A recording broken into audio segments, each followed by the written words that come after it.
உலக தமிழ் மக்கள் அனைவருக்கும் எனது அன்பான வணக்கம். இன்னைக்கு நம்ம எங்க இருக்கோம் அப்படின்னா நம்ம வயல்ல தான் இருக்கிறோம். இன்னைக்கு நம்ம என்ன பண்ண போறோம் அப்படின்னா செடிகள் வந்து பூச்சி தாக்குதல் வந்து நம்ம செடியில இல்லை, இங்கே இதுலையுமே இல்லை. நம்மளோட தோட்டத்தில் இருக்கிற பாவக்காலை மற்ற வெண்டைக்காலெல்லாம் என்ன பண்ணுன்னா பூச்சி வந்து உட்கார ஆரம்பிச்சிச்சு, அதை சாப்பிட ஆரம்பிச்சிருச்சு. ஸோ அதுக்கு வந்து பூச்சியை விரட்டுறதுக்காக, பூச்சி கொல்லி கிடையாது, அது கொல்லணும்னா நமக்கும் அது விஷம் தான், ஓகே, நம்மளும் அதை சாப்பிட முடியாது. பூச்சியை விரட்டுறதுக்காக பூச்சி விரட்டி தயாரிக்க போகிறோம். ஒரு 20 வகையான இலையை கொடுத்து நம்ம பண்ணலாம். நமக்கு ஒரு 10 வகையான இலை போதும்.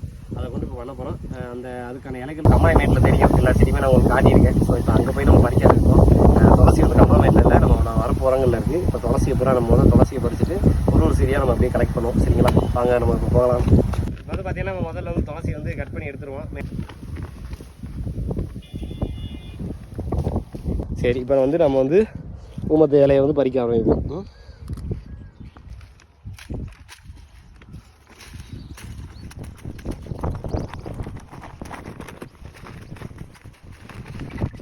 அடுத்ததான் வந்து தும்பையை பறிக்க ஆரம்பிச்சிடும்.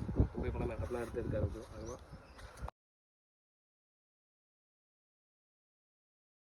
அதுதான் இப்போ நம்ம அடுத்ததான் வந்து எருக்கை பறித்து எடுத்துகிட்டு போயிடலாம். எருக்கை பறிக்கும்போது பால் கண்ணில் பற்றாமல் பறிச்சுக்கோங்க, கவனமாக இருங்க. வச்சு பறிச்சு எடுத்தாச்சு. கவரில், இந்த கவரில் வச்சுருக்கேன். நம்ம வந்து பெருந்தும்பை பறிப்போம். இதுதான் பெருந்தும்பை. நமக்கு 2 கிலோ வேலை, 1 கிலோ போதும். பப்பாளி இலையை போட்டாச்சு, இதுக்கப்புறம் கொய்யா இலையை போட்டாச்சு. இப்போ மற்ற இலையை நம்ம போட ஆரம்பிக்கலாம். முடியல அழுகிட்டு கொண்டு வந்த இலையை வந்து கொட்டியாச்சு. தும்பை, துளசி, ஊமத்தையை போட்டாச்சு. இது மாட்டு சாணம். இது நம்ம என்ன பண்ணோம்னா இதில் கோமியத்தை ஊற்றி கரைச்சிருக்கேன். ஊற்றி இப்போ தான் நல்லா கிண்டிட்டு ஊற்றி அதை ஊற்றணும்னா ஃபெர்மெண்டேஷன் நல்லா ஆகும்.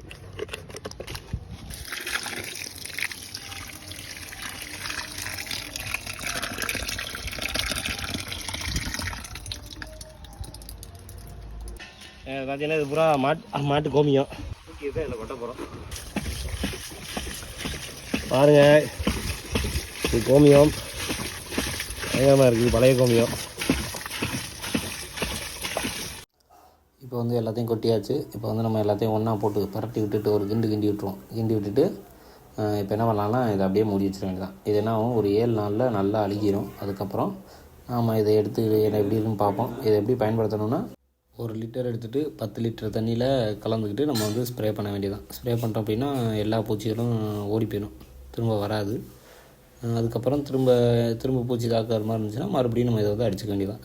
இதை 1 மாதம் வரைக்கும் வந்து நம்ம வச்சு வந்து பயன்படுத்தலாம். மேலும் ஒரு நல்ல ஒரு காணொலியில் உங்களை சந்திக்கிறேன். அதுவரை உங்களிடமிருந்து விடைபெறுவது உங்கள் GM அலெக்சாண்டர். நன்றி, வணக்கம்.